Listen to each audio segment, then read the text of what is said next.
Right, so the CIA, Mossad and Saudi intelligence tried to run another spy ring in Yemen and got rinsed again.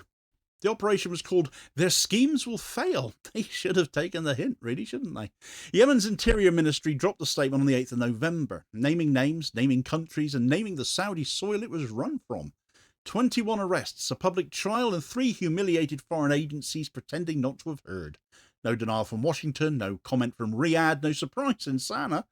The network was meant to choke Yemen's support for Palestine. Instead, it turned into the latest proof that Western and Gulf power can't even keep a secret anymore. The spies came to map Yemen. Yemen mapped them instead. That's not espionage, that's karma. In a file stamped classified and left wide open. When will they ever learn that the Houthis can always see them coming? Right, so Yemen didn't break this story quietly, and frankly, why should they? They dropped it like a hammer instead. On the 8th of November, the Ministry of the Interior in Sanaa went public. A multi-phase security operation had torn down a spy network linked to 3, not just 1, 3 of the most powerful intelligence services in the world: the CIA, Mossad, and Saudi Arabia's General Intelligence Presidency. The code name was Their Schemes Will Fail. The name stuck because it did. The ministry said the joint operations room was based inside Saudi territory, running multiple small autonomous cells inside Yemen, trained and supplied by American, Israeli, and Saudi officers. 21 defendants are already in court in Sanaa, the charges being espionage, sabotage, and collaboration with foreign states.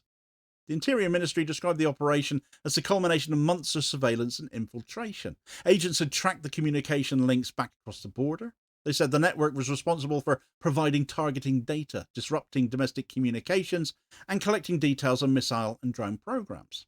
The pattern fits the old Saudi-US pipeline from 2015 onwards. Foreign signals intelligence gathered in Riyadh, human assets inside Yemen feeding it live coordinates, the same structure the Houthis have been unpicking for nearly a decade now. The name Their Schemes Will Fail wasn't random either. It was a message being sent. Every time the CIA or the Saudis rebuild the network, Yemen drags it into daylight once again. Each exposure ends with the same reversal: the Western and Gulf agencies chasing a phantom insurgency, only to find they were the ones being mapped. This time, the ministry broadcasted on state television, though. No covert leaks, no anonymous briefings, just an announcement, direct, verifiable, and official. The next day, Mahdi al-Mashat, head of the Supreme Political Council, stepped up to frame it politically. He congratulated Yemen's security services and said plainly that the espionage ring's purpose was to weaken or halt Yemen's support for Palestine. He called it evidence of American, Israeli, and Saudi hostility. No bluster, just cause and consequence. The attempt to break Yemen's solidarity with Gaza had failed. The message was aimed at Arab audiences as much as Western ones, that the state under siege still sees its defence of Palestine as non-negotiable. And that framing matters. It ties an intelligence war directly to the Gaza front.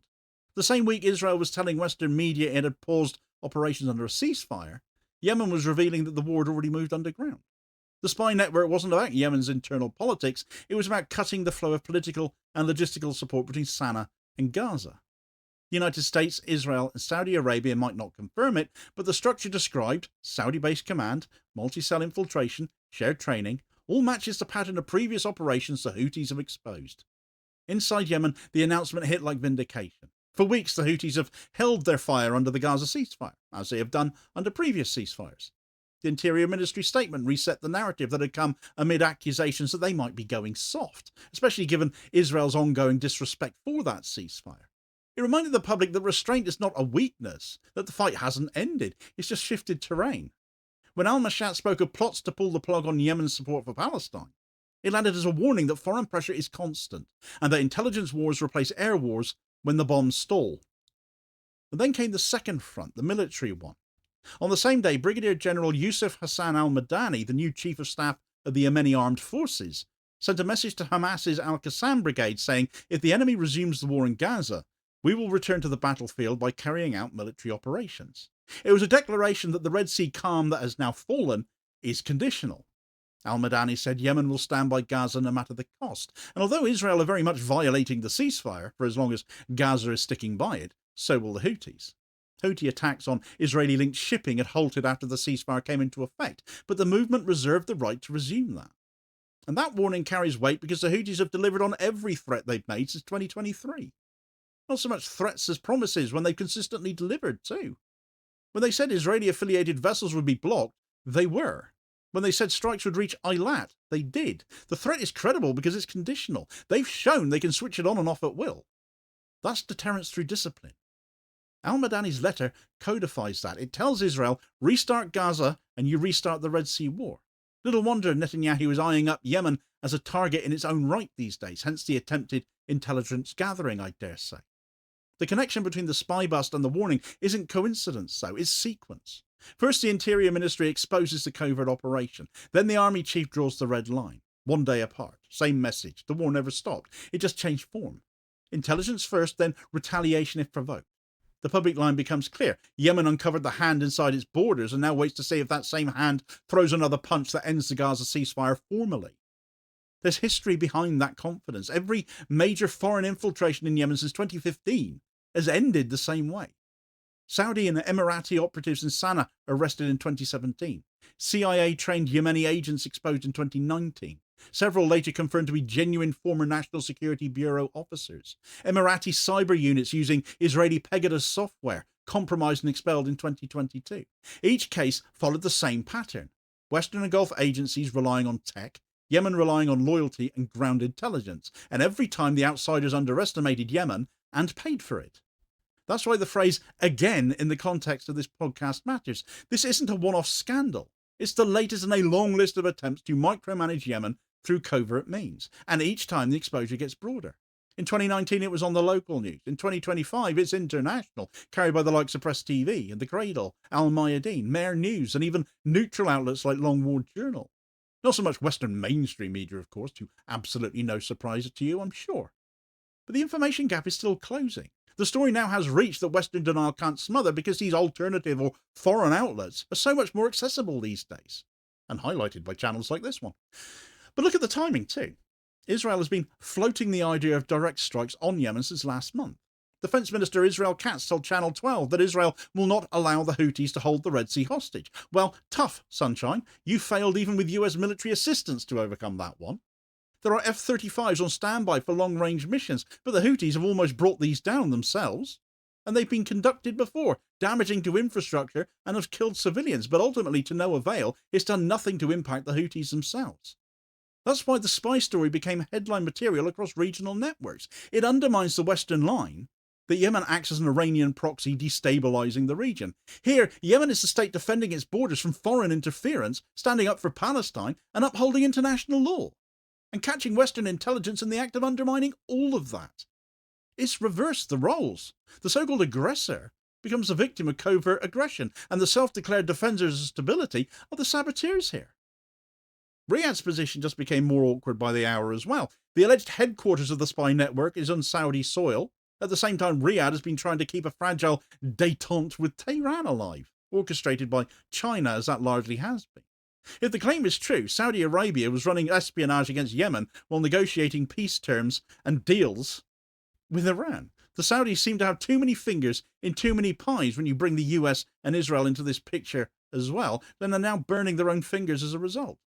Even if Riyadh denies it, the perception alone undercuts its credibility as any form of a mediator or neutral party.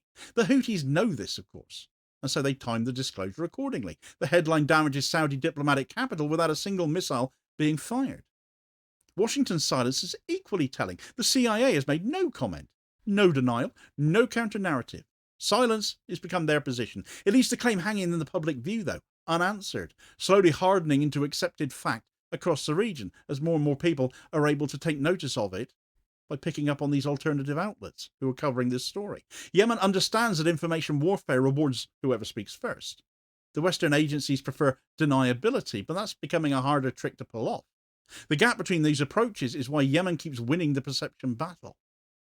Inside Sanaa, the arrests serve another function, morale for them. A decade of blockade and airstrikes has bred exhaustion, frankly.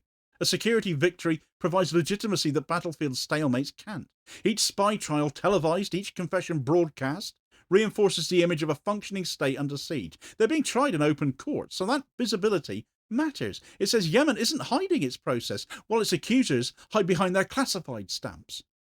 The deeper meaning of this exposure is that the intelligence war and the Gaza war are now formally joined. Mahdi al-Mashat made it explicit. The goal of the spy network was to end Yemen's support for Palestine. That line reframes the entire conflict. It turns Yemen from an isolated insurgency into part of a continental resistance movement. If the network's mission was political disruption rather than military espionage, it means the US-Israeli-Saudi axis now treats public opinion itself as a threat. That's the scale of fear driving this now. The espionage network wasn't just about secrets, it was about influence. Disrupt the pro-Palestine alignment and you fracture the resistance narrative. By exposing it, Yemen has not only won a counterintelligence round, but restored ideological coherence too. The ceasefire holds, the Red Sea is calm, yet the political front remains live. Now fold in al-Madani's warning again. It closes the loop. Yemen isn't promising indefinite restraint, it's drawing a conditional perimeter. Peace for Gaza means quiet seas. Renewed bombing means renewed blockades and strikes. The power balance has changed. Israel's next move in Gaza now carries a direct maritime consequence. That's deterrence achieved without escalation. Each exposure like this chips away at the mythology of Western omniscience. The CIA and Mossad are supposed to be invisible and untouchable and unbeatable, operating in the dark and the shadows.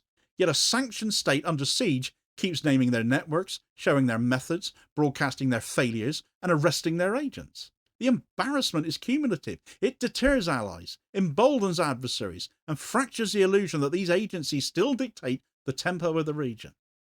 The operation's name is the SA's verdict. Their schemes will fail. It reads like defiance. It functions as a prophecy. Every covert project aimed at Yemen ends the same way. Reversal, exposure, and humiliation. The difference now is reach. The moment the ministry spoke, the details spread in hours, cross-checked and repeated by every resistance-aligned network. Western intelligence once relied on secrecy to survive its mistakes. That's gone. There's a reason Israel is talking about direct strikes instead of covert disruption when it comes to Yemen. The covert route has been burned. Saudi channels compromised, Israeli assets rolled up, American deniability exposed. When states shift from intelligence war to open war, it's because the secret one stopped working. Yemen's revelation marks that turning point. The exposure also signals a transition in Yemen's own posture. The Interior Ministry acting first, then the Political Council, then the military. 3 arms of state moving in alignment. That kind of coherence under blockade is rare. It tells foreign governments that the command chain is intact, intelligence and policy integrated. That's deterrence through order. The Western and Gulf states now face a triple loss, therefore, of secrecy, of credibility, and initiative. They can't deny the story without acknowledging they were running it. They can't confirm it without admitting defeat. They can't retaliate without validating Yemen's claim of ongoing aggression. That stalemate is strategic victory achieved without firing a shot. Operation Their Schemes Will Fail did more than capture a spy network. It reversed the direction of observation. For decades, the CIA, Mossad and their Gulf counterparts watched Yemen. Now Yemen watches them. That's the pivot of the story. Control of information is control of war. They call it espionage. Yemen calls it exposure now. And every time it happens, another layer of the empire's invisibility gets burnt away. Of course, it was only a month ago that the Houthis demonstrated exactly what was at stake where it comes to global shipping, and that their reach has stretched beyond the Red Sea at that. Their blockade having grown as one ship tried on the blockade, and they didn't even make it to the Red Sea on that occasion. So you get all the details of that story here. Please do also hit like, share and subscribe if you haven't done so already, so as to ensure you don't miss out on all new daily content, as well as spreading the word and helping support the channel at the same time, which is very much appreciated. Holding power to account for ordinary working class people. I'll hopefully catch you on the next one. Cheers, folks.